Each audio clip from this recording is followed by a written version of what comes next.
को अचानक exit poll आता है। एग्जिट पोल में 99% टेलीविजन चैनल्स जो हैं वो बताते हैं कि उत्तर प्रदेश में पूर्ण बहुमत ही नहीं बिल्कुल सुपर डुपर बहुमत के साथ योगी आदित्यनाथ की सरकार रिपीट हो रही है। और उसके बाद जब सतर्क होती है समाजवादी पार्टी, सजग होती है, तो खेल यहां कुछ और दिखाई दे रहा है। अखिलेश यादव क्या कुछ उसके बाद कह रहे हैं, ये कल शाम की प्रेस कॉन्फ्रेंस हमने आपके सामने रखी थी। क्या कहेंगे इस पूरे घटनाक्रम पे परसों शाम से लेकर के आज शाम जब हम चर्चा कर रहे हैं तब तक?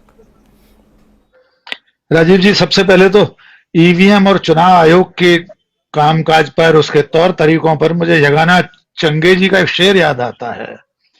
गुनाह गिन के मैं क्यों अपने दिल को छोटा करूं, गुनाह गिन के मैं क्यों अपने दिल को छोटा करूं, सुना है तेरे कर्म का कोई हिसाब नहीं। तो चुनाव आयोग का और ईवीएम का जो कर्म है एक खास राजनीतिक दल पर, उस पर जो मेहरबानी है वो हम लगातार देख रहे हैं। अब मैं परसों से अब तक के घटनाक्रम पर बात करूंगा कि निश्चित तौर पर परसों से पहले यानी 7 तारीख की शाम से पहले, जब तक ये तथाकथित एग्जिट पोल सामने नहीं आ गए थे और बड़े बड़े मीडिया हाउसेस, बड़ी बड़ी सर्वे एजेंसीज, एग्जिट पोल कराने वाली संस्थाएं जिस तरह से आंधी और तूफान जैसा बताने लगी, उसने सचमुच देखा जाए तो डॉक्टर राजीव रंजन से लेकर यहां बैठे हुए इतने सारे जानकार, जयशंकर जी, हमारे प्रशांत टंडन जी, सभी लोगों के तजुर्बे पर भी सवालिया निशान लगा दिया कि हम लोग पत्रकारिता के जिस स्कूल से आते हैं, जिस पाठशाला में हमने पत्रकारिता सीखी, हमें लगता है कि उस सारे पढ़े लिखे को स्लेट पर से अब पानी पोता लेकर पहुंच देना चाहिए, क्योंकि हम नहीं जानते, हम ये नहीं समझ पाए कि जनता की नब्ज पर हाथ कैसे रखना चाहिए। वो जनता की नब्ज पर हाथ रखने का काम सिर्फ एग्जिट पोल करने वाली एजेंसियां ही जानती हैं। मैं खुद पिछले 1 हफ्ते लगातार भ्रमण पर था, ऐसे अज्ञातवास में। मुझे इन्हीं चुनावी राज्यों में से एक राज्य में था, मुझे एक भी व्यक्ति, मैंने जब सहज बातचीत की, बिना अपना परिचय दिए, बिना ये बताए कि मैं एक खबर नवीस हूं, जब साधारण तौर पर टटोलने की कोशिश की, तो वोटर इतना चतुर, चालाक और चंट है कि शुरू के 1-2 मिनट तक तो पहले वो आपकी परीक्षा ले लेता है कि आप किस मानस के व्यक्ति हैं, फिर वो खुलता है। मुझे एक भी मतदाता ऐसा नहीं मिला जिसने मोदी योगी के खिलाफ बात ना कही हो, या जिसने खुलकर कहा कि मैं तो वोट देकर आया हूं। ये मतदान के कई दिन पे बाद की बात बता रहा हूं। अब अगर इन सर्वे एजेंसीज के प्रकाश में, इनकी रोशनी में ईवीएम कूद पड़ी है, तो एक तरह से ये कोशिश है कि जो आप लोगों ने, इतने सारे पत्रकार, तजुर्बेकार लोग जो फील्ड में घूम रहे थे, महीनों महीनों तक आप लोग मैदान में थे, प्रशांत जी थे, आप थे, सभी लोग थे, अरुणा जी थी, आप सबने जो देखा, सुना, जाना, उसे इरेज करने की कोशिश है। एक तो ये सर्वे। अब ईवीएम पर आता हूं मैं। आपने बहुत सही सवाल पूछा कि भारतीय जनता पार्टी को पेट में दर्द क्यों नहीं होता ईवीएम को लेकर, इतने हंगामे होते हैं, इतनी पर्चियां गलत निकलती हैं। मैंने शायद पिछली बार भी एक डिबेट में कहा था, क्या यह संयोग है या प्रयोग कि जब भी वो जो शुरू में रिहर्सल होती है उसकी, या बाद में भी मतदान के समय भी, एक्स पार्टी का बटन दबाओ तो कमल के निशान की ही पर्ची क्यों निकलती है? डॉक्टर राजीव, मेरी आज तक ही समझ में नहीं आया। हमने कभी नहीं सुना कि किसी और पार्टी की पर्ची गलती से निकल आई हो, कि आदमी ने कमल के निशान पर लगाया हो और हाथ के पंजे की या साइकिल की पर्ची निकली हो। एक आध बार हो सकता है। तो ये 98-99% जो संयोग होते हैं, ये क्यों होते हैं? 15 जिलों में आपने ईवीएम की अफरा तफरी बताई। ईवीएम तफरी पर निकल जाती है, मतदान के बाद घूमने निकल जाती है। शायद गर्मी बढ़ गई है, पसीना आने लगता होगा, तो उसको लगा कि चलो हम बनारस की ठंडी हवा खा करके आए। इसके बावजूद तमाम राजनीतिक दल आवाज उठाते हैं, सिर्फ भारतीय जनता पार्टी नहीं उठाती। लेकिन इस वक्त नहीं उठा रही है तो उन्हें पिछले उनके बयान भी याद दिलाने होंगे। तब हमें याद दिलाना पड़ेगा कि जीवीएल नरसिंह राव ने 2004 और 9 की लगातार पराजयों के बाद किताब लिख डाली थी, at risk, can we believe our EVM machines.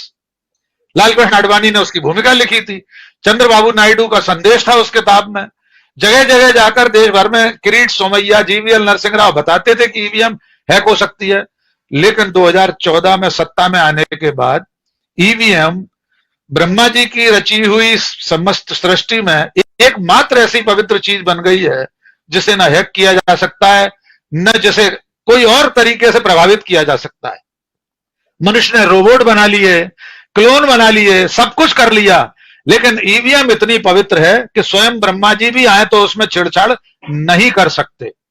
अब मैं अंतिम बात यह कहना चाहता हूं कि जो निर्वाचन आयोग की भूमिका है वही सबसे ज्यादा सवालों के घेरे में है। वो भारतीय जनता पार्टी के एक आनुषंगिक संगठन के रूप में काम करने लगा है, एक गठबंधन दल के रूप में काम करने लगा है। आप कल्पना कीजिए, जो बनारस का कमिश्नर कल यह स्वीकार कर रहा था कि प्रोटोकॉल में चूक हुई है, मशीनों के आवागमन में प्रोटोकॉल का पालन नहीं किया गया, क्या रात भर समाजवादी पार्टी के लोग हंगामा नहीं करते? तो कमिश्नर तो एक तरह से ये क्लीन चिट ही दे चुका था कि इसमें कुछ गलत नहीं हुआ था। और ट्रेनिंग की बात इतनी बेहुदा है राजीव जी, मैं स्वयं पत्रकारिता में आने से पहले सरकारी मुलाजिम था। मैंने नगर पालिका और पंचायतों के चुनाव से लेकर लोकसभा चुनाव तक कराए। मतदान अधिकारी क्रमांक 1, 2, 3, पीठासीन अधिकारी नहीं रहा, मैं बहुत छोटे सरकारी उस पर था, पद पर। लेकिन यह ट्रेनिंग क्या मतगणना के एक दिन पहले तक चलती है, जिसका हवाला वो दे रहे हैं? ऐसा इससे पहले कभी नहीं हुआ। ऐसी ट्रेनिंग नहीं होती कि आप स्ट्रांग रूम के अगल बगल से मशीनें ले जाकर 36 घंटे पहले उनका मूवमेंट करा दें। और अखिलेश यादव सही कह रहे हैं कि किसी भी मूवमेंट से पहले जो अभ्यर्थी हैं, जो चुनाव के लड़ रहे हैं, उन्हें बताना जरूरी है, उनके इलेक्शन एजेंट्स को बताना जरूरी है। तो ये पूरा मामला इतना संदिग्ध है, और सच कह रहे हैं कि यह असल में लोकतंत्र कसौटी पर है। लोकतंत्र अब सचमुच में खतरे में है। जीवीएल नरसिंह राव ने ठीक लिखा था, उनकी किताब का शीर्षक बिल्कुल सही था, डेमोक्रेसी एट रिस्क। अब यह रिस्क है कि जनादेश को बदलने के लिए अगर इस तरह की कोशिशें होंगी तो फिर इस तरह के चुनाव की, इस पूरी प्रक्रिया की जरूरत क्या है? जी राजीव जी।